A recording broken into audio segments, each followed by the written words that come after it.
நிறைய பேரு weight loss பண்றதுக்கோசரம் nutrition சென்டர்ல இல்ல அப்படின்னா உங்க வீட்லயே ஷேக் ஆஃபரை சாப்பிட்டு இருப்பீங்க. நிறைய பேரு சாப்பிட்டு வெயிட் லாஸ் பண்ணதுக்கு அப்புறமா திரும்ப ரீகெயின் ஆகிடுமோன்னு நிறைய பேருக்கு டவுட்டா இருக்கு. நீங்க இந்த ஃபுட்டை சாப்பிட்டு வெயிட் லாஸ் பண்ணதுக்கு அப்புறமா திரும்ப உங்களுக்கு வெயிட் இன்க்ரீஸ் ஆச்சுன்னா அதுக்கு இந்த ஃபுட்டு காரணம் கிடையாது, உங்களுடைய டயட் தான்.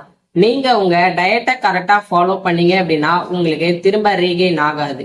நீங்க உங்க டயட்டை கரெக்டா ஃபாலோ பண்ணாம இருந்திருப்பீங்க, அதனாலதான் உங்களுக்கு ரீகெயின் ஆகியிருக்கும். நீங்க ஒரு நியூட்ரிஷன் சென்டர் போனீங்க அப்படின்னா அவங்க உங்களை செக் பண்ணி பார்த்துட்டு உங்க பிஎம்ஆர் 1400 இருக்கு இல்ல அப்படின்னா 1600 இருக்குன்னு சொல்லியிருப்பாங்க.